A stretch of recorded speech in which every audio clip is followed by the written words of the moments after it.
It is WrestleMania time, and with WrestleMania 40 looking absolutely stacked, you have to ask the very difficult question: what matches should be on night 1 and night 2? And along with that, what order should they be in? I am your VTuber World Wrestling Champion, John Vaughn. If you like the video, hey, we're posting a lot more wrestling content, so feel free to like, comment, subscribe. Join your boy over on Twitch because we're going to be doing a lot of wrestling content as well as some variety. But nevertheless, let's get into the video. Now, with night 1, I had some struggles because I'll admit right now I am biased due to the fact that I'm going to be going to WrestleMania night 2. Look out on the main channel because I'm going to be posting a video over there. But I will admit I struggled to figure out what to put on this night.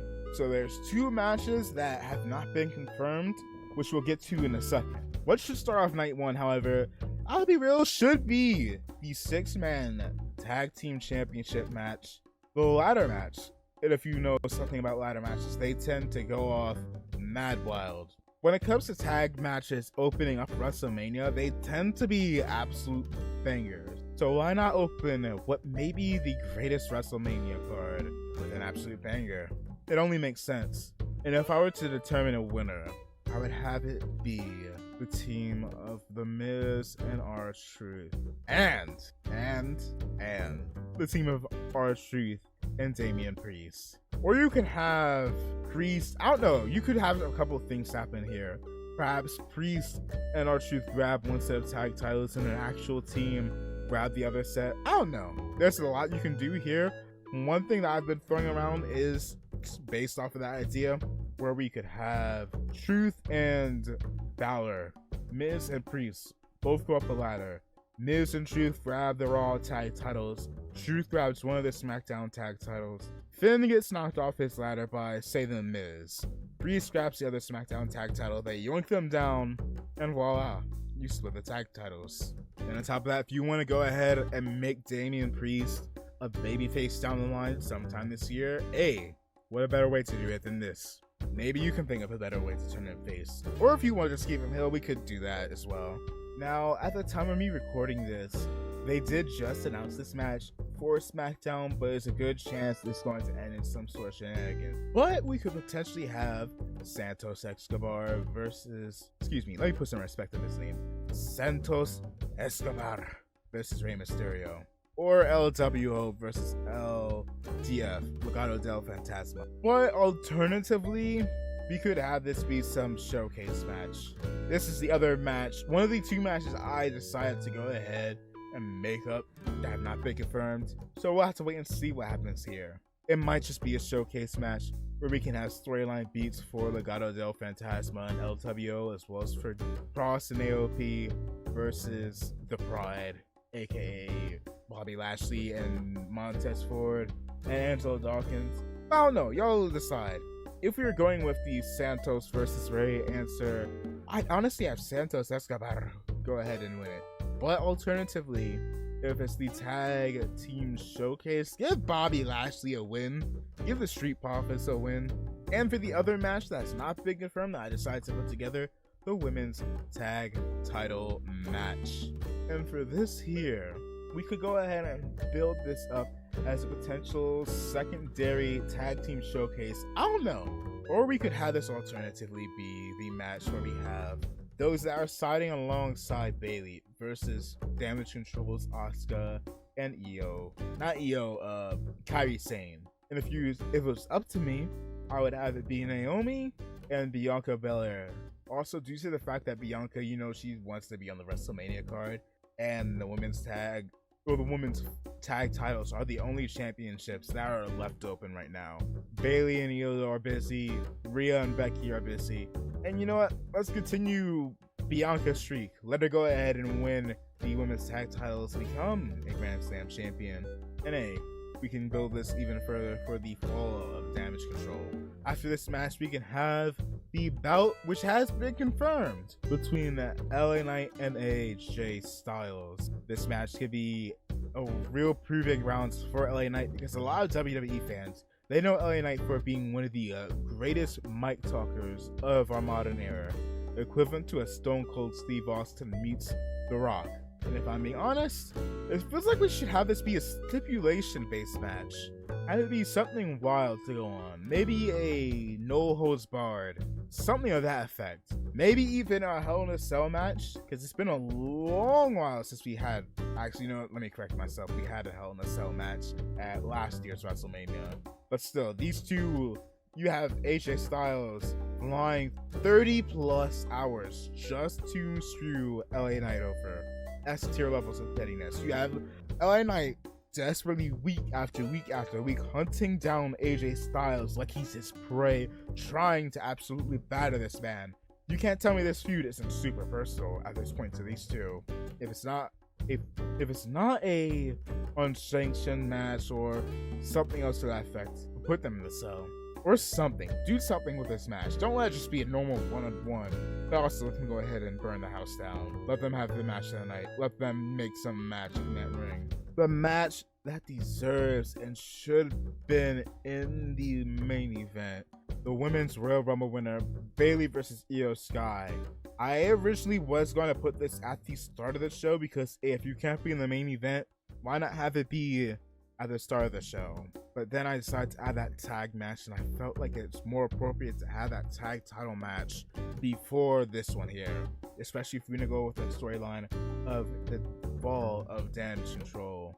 And that could also be this night's theme when it comes to the women's side of things. And then night 2 can be the fall of the Bloodline. But more on that in a second. Also, don't let me, I didn't say who I would have win between LA Knight and AJ Styles. Obviously, LA Knight. But for this match here, let Bayley go ahead, go wild, let Damage Control try to stick their necks into the business of Bayley. Naomi comes down. Bianca reluctantly comes down. So they're still being outmatched. And then you have Jade Cargill come in, even the odds. And you have your new WWE Undisputed Women's Champion, Bayley, at last. But again, it is real shame that this is not going to be the main event night 1. Because that is going to go to, you probably knew it already, the tag match between The Rock and Roman Reigns versus Cody Rhodes and Seth freaking Rollins. And why would we have Roman and Rock lose? Especially when you know if they lose here, that should be an automatic sign that Roman's retaining his because there's no way he's losing 2 nights in a row. That being said, people keep talking about somebody's turning heel. Somebody's going to turn heel. Somebody's going to turn. Maybe it's going to be Seth. Maybe it's going to be, I don't know. The Rock turns on Roman here. There's one other person that came to mind that could and probably should go ahead. And I can't really say turn heel because they already are a heel. But the ref gets knocked down. Solo's been dealt with. Jimmy's been dealt with. Or maybe they haven't even appeared in the match at all. But Drew McIntyre comes in and screws Cody and Rollins over. Drew has made a pact with his greatest enemies, the Bloodline, because he sees it as the best thing for the World Heavyweight Championship. And in turn, night 2, Roman Reigns versus Cody Rhodes will be Bloodline rules. Speaking of which, let's get into night 2, and following that up, to start us off, is going to be Seth Rollins versus Drew McIntyre for the World Championship. Now, whether this is going to be a special guest referee match with CM Punk, maybe Damian Priest attempts to cash in, and if we do, have him fail. Or better yet, just don't have him appear at all. It would be nice to have Seth Rollins, Drew McIntyre, have CM Punk as a special guest referee, because you can give extra heel points when Drew McIntyre hits Seth with one final claymore, or maybe even a go to sleep, that CM Punk has no choice to count 1, 2, 3, and you have a new world champion in Drew McIntyre, and you get extra heel points. Maybe you can give the crowd a bit of something to cheer for. Perhaps Drew gets hit with a go to sleep, or you can give Drew some extra heel points. Have him take out CM Punk as well. Possibilities could be limitless here. After this match here, again, this is the end of the Bloodline, the fall of the Bloodline on night 2. Jimmy versus Jey Uso. The battle of Yeet versus no Yeet. And if you thought I was going to say no heat, hey, no shot. Night 2, the battle between brother versus brother, Uso versus Uso, Jimmy versus Jay, comes to a close. With these two, you know what? We should count how many super kicks are going to happen in this match. This guy's going to be a lot. That being said, yeah, this is going to be Jay winning. I don't see a possible reality where Jimmy wins. We've had similar storylines like this where the heel brother won. For those that don't remember, we did this with Matt and Jeff Hardy. Not a good call to have the heel brother win. But yeah, I'd say go ahead and have Jey Uso walk out with victory. Time for another title match here. The United States Championship match between Logan Paul versus Randy Orton versus Kevin Owens, which was confirmed earlier tonight at the time of me recording this. I'm gonna be real with you. I could see Logan Paul winning, and I could see him winning with help from not only Grayson Waller and Austin Theory. Perhaps they get taken out by one another, but then all of a sudden Logan Paul gets taken out by Kevin Owens, gets hit with a stunner, gets hit with an RKO by Randy. Then you have Owens and Orton fighting amongst each other because they want to become the champion. They want to get their revenge on Logan Paul. And then perhaps KSI can come in. RKO to Kevin Owens. KSI, I don't know what he could hit. He could do something. Messes up Randy Orton or Kevin Owens. You can switch the roles back and forth. And Logan Paul, out of nowhere, could hit an RKO on Randy Orton. Or just hit the one lucky punch on Kevin Owens. And 1, 2, 3, that vile, I can't say the word because YouTube, but Logan Paul retained. Where he most likely is going to do so anyway. Where he might have a feud in the following pay-per-view against Randy Orton. Or at SummerSlam. I've heard some people talk about that being a potential SummerSlam thing. Although I'll be honest, maybe give John Cena versus Logan Paul a shot. Where you could have John Cena appear here and set that up. John Cena comes in because he said he wants to go ahead and pop up for WrestleMania. He's free that weekend. Run in, try to give a handshake to Logan Paul. Nope, attitude adjustment. And you have yourself the next major feud down the line for Logan Paul.